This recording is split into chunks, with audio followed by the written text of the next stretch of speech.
The Quran is a miracle. Nothing else like the Quran has ever been produced.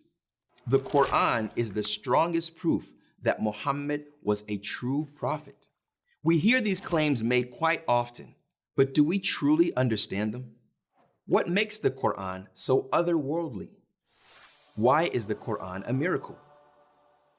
There are many reasons, but for now, let's explore three big ones. Reason number one, the Quran is a literary masterpiece. So what, you might ask? There are lots of great works of literature in the world. This is true, but there's something different going on here. How many literary masterpieces do you know that were first conveyed by an illiterate person? How many of them were spontaneously created in response to unscripted questions without a drop in linguistic quality? How many verses were recited in a culture with such strong oral tradition that the poets were prized above all others, yet the poets of that time were unable to mimic or improve upon them? The Quran accomplished all of these things. When Al-Walid ibn al-Mughira, a hater of Islam until his death, was asked to critique the Quran, he responded, "And what can I possibly say?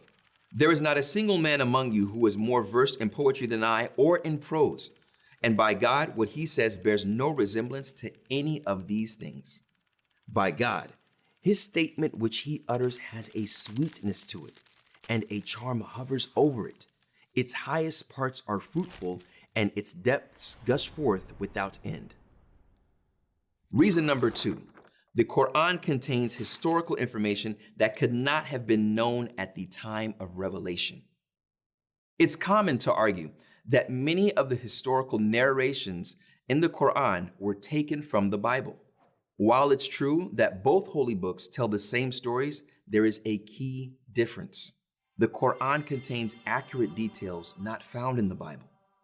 For example, in the Quranic narration, in the story of Joseph, peace be upon him, the ruler of Egypt is never referred to as the Pharaoh.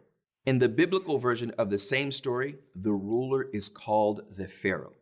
Why is this significant? Because the king of Egypt in Joseph's time was not a pharaoh. Historians have found that during the era of Joseph, the rulers of Egypt were an invading force from Palestine, and hence they were called the Hyksos, literally foreign kings, not pharaohs.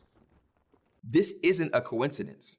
Later in history, during the time of Moses, the ruler of Egypt was a pharaoh, and is referred to by this title across several chapters in the Quran. There are many other examples of the Quran departing from the biblical narrative or adding new details to biblical stories that would later prove to hold some historical significance. Maybe there was a version of the Bible available to Muhammad, peace and blessings be upon him, that has since disappeared.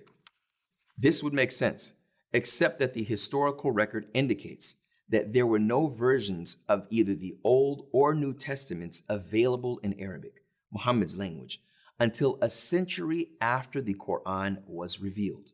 There are also no known versions of the Bible that would have contained the accurate historical details found in the Quran. Maybe a Jewish or Christian scholar taught Muhammad these details. There was simply no time or circumstance in which this could have happened. The sources of Judeo-Christian knowledge in the time of Muhammad were limited and passing. But the volume and accuracy of what the Prophet, peace and blessings be upon him, taught could only be attained through decades of apprenticeship that would be impossible to hide. They certainly couldn't have come from a few short encounters. Reason number three, the Quran has been preserved in its original form. The Quran itself contains verses in which God promises its preservation.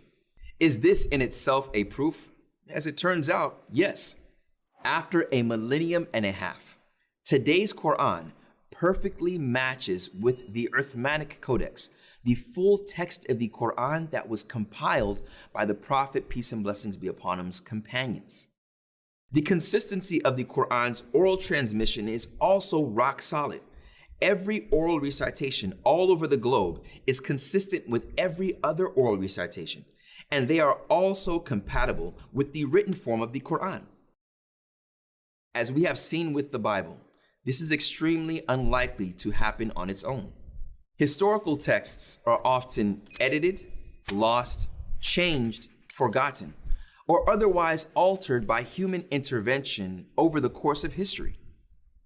With all this information in mind, then, is it possible that an illiterate man from 7th century Arabia could create a linguistic masterpiece with intricate details of lost knowledge and complex theology that has lasted unaltered for over 1,000 years? Of course not. What we see in the revelation and preservation of the Quran is the divine at work. Is it not sufficient for them that we reveal to you the book which is recited to them?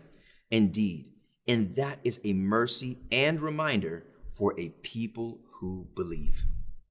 With this then, let us conclude that the Quran is indeed a miracle.